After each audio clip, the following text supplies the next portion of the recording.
Cricket match देखने के लिए लिंक की नो मोर टेंशन, क्योंकि एशिया कप लाइव स्ट्रीम होगा तमाशा ऐप पर, वो भी बिल्कुल free. So download Tamasha app now and watch free streaming. और नॉन स्टॉप डेटा के लिए जैज की वीकली फ्रीडम ऑफर सब्सक्राइब करें। You can also participate in Jazz Fan Pulse on Tamasha app to win exciting prizes. So download now and don't miss out on this opportunity. Bharat और पाकिस्तान के दरमियान एक ही innings हो सकी, मगर इससे खासी इंडिकेशन मिली है और इंडिकेटर्स जो है वो आपके सामने मैं पेश करता हूं। एक तो ये कि पाकिस्तान की बॉलिंग अटैक जो थी, फास्ट बॉलिंग अटैक, वो पोटेंट है, वो फोर्स है। और अगर भारत की बैटिंग लाइनअप स्ट्रगल करती है पाकिस्तान की फास्ट बॉलिंग के खिलाफ, तो इसका मतलब है कि ये दुनिया की किसी भी बैटिंग लाइनअप को ट्रबल कर सकती है।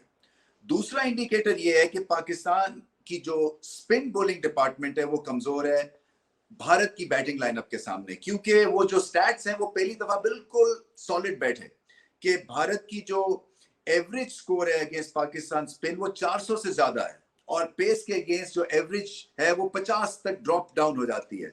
सो पाकिस्तान की जो स्पिन बॉलिंग थी वो बाकी टीम्स के खिलाफ तो पोटेंट भी है, ठीक भी है, मगर भारत के खिलाफ शायद कसर है। और इसके ऊपर या तो मेहनत करें या फिर स्पिन बॉलिंग का कॉम्बिनेशन बदलें और एक फास्ट बॉलर एक्स्ट्रा खिलाएं, क्योंकि फास्ट बॉलिंग के खिलाफ भारत की वो जो एक फ्लुएंसी है उसमें डिसरप्शन हो जाती है। ये जो पिचेस हैं, यहाँ पे मैंने पहले भी बात की थी, श्रीलंका में ये इफी हैं, यहाँ गेंद फंसता भी है, नीचे भी रहता है, स्ट्रोक मेकिंग बड़ी मुश्किल काम है। सो आप रन अप बॉल पे अगर ऑपरेट करते हैं तो ये बहुत बड़ा मारा है आपने। और हार्दिक पांड्या और ईशान किशन की इसलिए बहुत ही अच्छी इनिंग्स थी क्योंकि एक मुश्किल सिचुएशन से पहले तो भारत को निकाला जब 60 पे 4 आउट हो गए हुए थे, और फिर अकलमंदी के साथ अटैकिंग मोड में इनिंग्स को डाला और उस पिच के हिसाब से परफेक्ट स्कोरिंग रेट उन्होंने जनरेट किया। पाकिस्तान को out of the box thinking की जरूरत है स्ट्रेटजी के पॉइंट ऑफ व्यू से, और अपनी परफॉर्मेंस को, बॉलिंग परफॉर्मेंस को टेक्निकल एतबार से एनालाइज करने की भी एक तरह से उनके सामने टेम्पलेट आ गया है। और वो ये है कि जब 60 विकेटें 4 पे गिर जाएं तो फिर गेम को डिले नहीं करना, फिर आपको कोशिश यही होनी चाहिए कि टीम को ऑल आउट करें। और टीम को ऑल आउट नहीं किया क्योंकि एक तरह से माइंड ये बना हुआ था कि इतने ओवर्स कराने के बाद अब स्पिनर्स ने आना ही आना है, और स्पिनर्स का एक रोल है मिडिल ऑफ द इनिंग्स में, और उसके बाद फिर से हम फास्ट बॉलर्स को लगाएंगे। हालांकि भारतीय बल्लेबाज फास्ट बॉलिंग के खिलाफ फंसे हुए थे, तो वहां पे टेक्टिकली मिस्टेक की पाकिस्तान ने कि स्पिन इंट्रोड्यूस कर दी। और स्पिन के मैंने अभी आपको नंबर्स बताए हैं कि ओवरवेलमिंग अटैकिंग ऑप्शंस क्रिएट होते हैं भारत की तरफ से स्पिन के अगेंस्ट, पाकिस्तान के स्पिनर्स के अगेंस्ट। शादाब बाकी टीम्स के खिलाफ बहुत ही बड़ी पोटेंट फोर्स है, मगर भारत के खिलाफ उनको मसले मसाल रहेंगे। इसी तरह से जो मेकशिफ्ट भी बॉलर्स थे उस वक्त आपको विकेटें लेनी थी, ना कि इनसे ओवर्स करवाने थे, और मिडिल फेज में जल्दी जल्दी ओवर्स करवा के कि एंड इनिंग्स में फिर हम फास्ट बॉलर्स को लगाएंगे और फिर प्रेशर क्रिएट करेंगे। उस वक्त तक कहानी बहुत लेट हो जाती है और गेम खत्म करने के बजाय आप डिले कर देते हैं। और 266 बहुत ज्यादा स्कोर थे इस पिच के हिसाब से। हो सकता है पाकिस्तान ये मैच जीत जाता चेस करके, मगर आसान काम नहीं था। सो पाकिस्तान के पास एक अपॉर्चुनिटी थी कि बॉल आउट जल्दी कर सकते थे वो भारत को, मगर स्पिन को खामखा से एक लेंथी एक उनका एक्ट जो जमाया गया या इंट्रोड्यूस किया गया, उस वक्त उसकी जरूरत नहीं थी। फील्डिंग बहुत कमजोर थी पाकिस्तान की, मैं पाकिस्तान सेंट्रिक पहले बात कर रहा हूँ, और फील्डिंग को बहुत तगड़े होना है।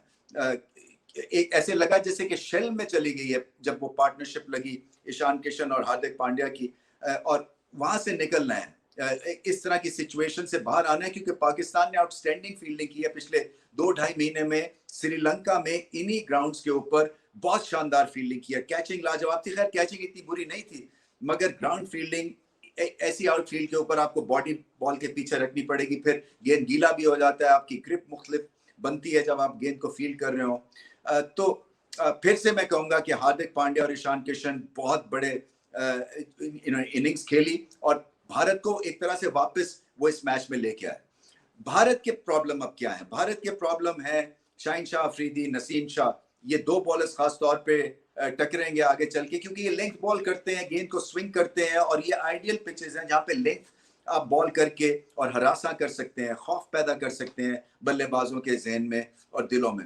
हारिस रऊफ को गुड लेंथ स्पॉट ढूंढना है, मगर मैं उनको ज्यादा क्रिटिसाइज इसलिए नहीं करता हूं क्योंकि 150 की स्पीड पे गुड लेंथ स्पॉट ढूंढना वो उनकी बॉलिंग भी नहीं है और रन ज्यादा दे देते हैं। देखें, मैं मानता हूं कि बैटिंग कंडीशंस में इस तरह की आप रन खा जाएं, मगर जब आपकी 4 विकेटें गिरी हो तो फिर आपको थोड़ी सी कंटेनमेंट की तरफ भी जाना है, कंसिस्टेंसी दिखानी है और लेंथ बॉल की तरफ जाना है उनको, चाहे बेशक वो 145 पे बॉल करें ना कि 150 पे, अगर लेंथ अगर हिट करते हैं गेंद खुद ब खुद हिलता है यहाँ पे पड़ने के बाद विकेट के ऊपर।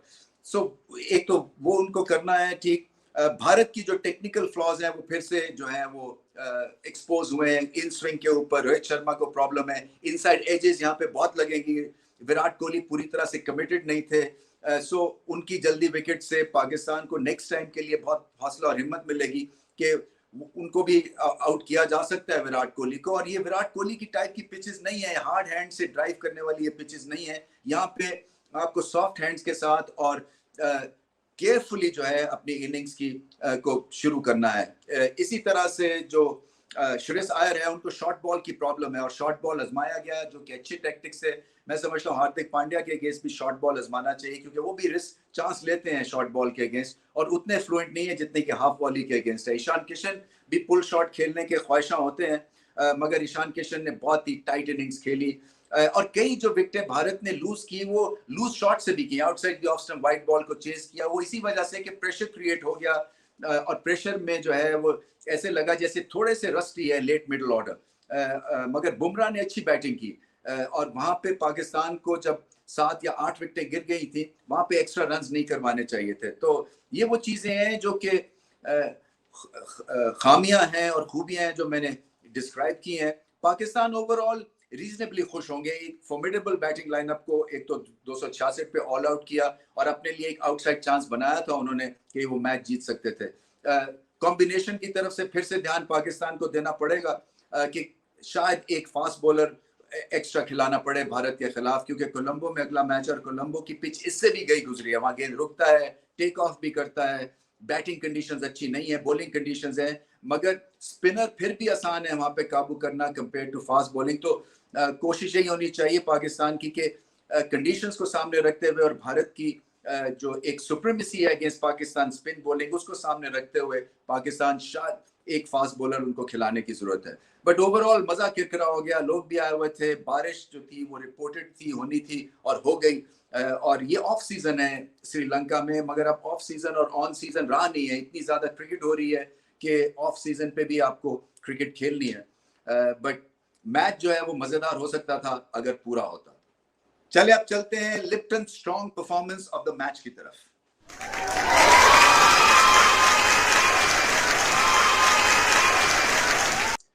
तो Lipton strong performance of the match clearly मेरे हिसाब से शाहीन शाह अफरीदी है। क्या लाजवाब बॉल किया उन्होंने रोहित शर्मा को जो बोल्ड आउट किया।